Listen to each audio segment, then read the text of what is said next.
Hello అండి అందరికీ welcome back to my channel Lakshmikarni vlogs. అందరూ ఎలా ఉన్నారండి? నేనైతే చాలా బాగున్నాను. మీరందరూ కూడా చాలా బాగుండాలని మనస్ఫూర్తిగా కోరుకుంటున్నా. అండ్ చూసారా ఎన్ని నేరేడు పళ్ళో, ఇవన్నీ కూడా మాకు ఒక చెట్టు ఉందండి. ఆ చెట్టు నుంచి నేను హార్వెస్ట్ చేసినవి.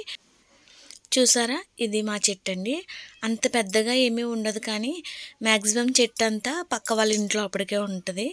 అంటే కొంచెం అటు బెండ్ అయి ఉందన్నమాట. మొత్తం కాయలన్నీ కూడా వాళ్ళ సైడ్కే అవినాయి. నేను ఫస్ట్ టైం అండి, అంటే నా చేతితో నేను మా చెట్టువి కోసుకుని తిన్నాం. అంటే నా పెళ్ళైనప్పటి నుండి ఇంది చెట్టు. అంటే 8 ఇయర్స్ తర్వాత ఇది ఒక్కసారి ఇన్ని పళ్ళు అనేది కాసింది. ఈ 8 ఇయర్స్లో ఎప్పుడో మా బాబు ప్రెగ్నెంట్ టైంలో ఒక 4 ఏమో కాసింది అంతే, చిన్న చిన్న పళ్ళు. దాని తర్వాత మళ్ళీ అసలు దీనికి పూత రాలేదు అండ్ కాయలు కూడా కాయలేదు. ఇంకా రామగారు దీన్ని ఇదేం కాయట్లేదు చేయట్లేదు, దీన్ని కొట్టేస్తానని చెప్పేసి వెళ్ళారు కొట్టడానికి కూడా. నేను ఇంకప్పుడు దెబ్బలాడి ఉంచవచ్చు కదా, ఏమవుతుంది, ఎప్పటికైనా కాస్తుంది కదా అని చెప్పేసి నేను ఆ రోజు ఉంచిన ఒక 6 మంత్స్కి ఇది కాయలు అనేది కాయటం జరిగింది. నిజంగా చాలా హ్యాపీ అనిపించింది. టు బి ఫస్ట్ టైం అండి ఇట్లా దగ్గరగా ఇంత చెట్లో ఇన్ని కాయలు నేను మా అమ్మ వాళ్ళ ఇంటి దగ్గర చూడలేదు. అండ్ ఇక్కడికి వచ్చిన తర్వాత ఫస్ట్ టైం కాబట్టి నా చేత్తో నేను కోసుకుని కొన్ని కాయలు తిని, కొన్ని మా పిల్లలకి అండ్ కొన్ని మా వదిన వాళ్ళకి ఇవ్వడం జరిగింది. సో ఇప్పుడు ఇంకా హార్వెస్ట్ స్టార్ట్ చేస్తాను.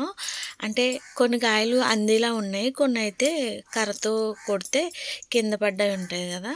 సో అట్లా అన్నమాట. మొత్తం ఎన్ని కాయలు కోసాను ఏంటి అనేది మొత్తం లాస్ట్లో క్లిప్ యాడ్ చేస్తాను చూడండి. అండ్ చిన్న వీడియో క్లిప్ అనేది. అంటే ఎన్ని కాయలు కూడా నేను కొయ్యలేదు, కొన్ని రాముగారు కోసారు అండ్ కొన్ని వచ్చేసి నేను హార్వెస్ట్ చేసుకున్నవి.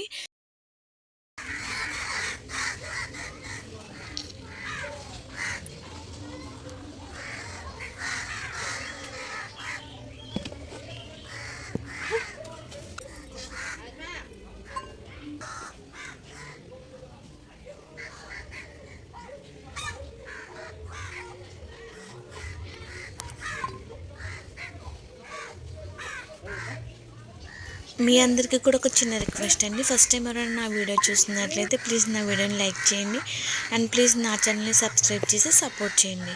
మరి నా వీడియో మీకు నచ్చిందా లేదా, మా నేరేడు పళ్ళు బాగున్నాయా లేదనేది కామెంట్ చేసి చెప్పండి. సో ఇప్పుడు ఇంకా ఇవన్నీ నేను చేసి ఇంకా రాముగారికి ఇస్తే ఆయన మిగిలినవి నేను చేస్తానని చెప్పేసి, చూసారా మా కరణిపప్ప బాగున్నాయని చెప్తుంది దాన్ని టేస్ట్ చేసి. అంటే కొంచెం పుల్లగా తీగా ఉన్నాయి, కానీ నిజంగా అయితే టేస్ట్ అలానే మన చెట్టు కాబట్టి అఫ్కోర్స్ మనకు నచ్చుతాయి. సో ఇప్పుడు ఇంకా లాస్ట్ అండ్ ఫైనల్గా ఎన్ని అయినాయి ఏంటో చూసేసేయండి. అండ్ చూసారా ఎన్ని పళ్ళు అయినాయో. వీటన్నిటిని కూడా మంచిగా స్టోర్ చేసి నేను ఒక మంచి స్పెషల్ వంటకం చేయబోతున్నా. అది కూడా మన యూట్యూబ్ ఛానల్లో చూసిన వీడియోని నేను ట్రై చేద్దాం అనుకుంటున్నా. అంటే అది ఎట్లా వస్తుంది ఏంటి అనేది మీకు నెక్స్ట్ వీడియోలో అప్లోడ్ చేస్తాను. Thanks for watching. Bye bye.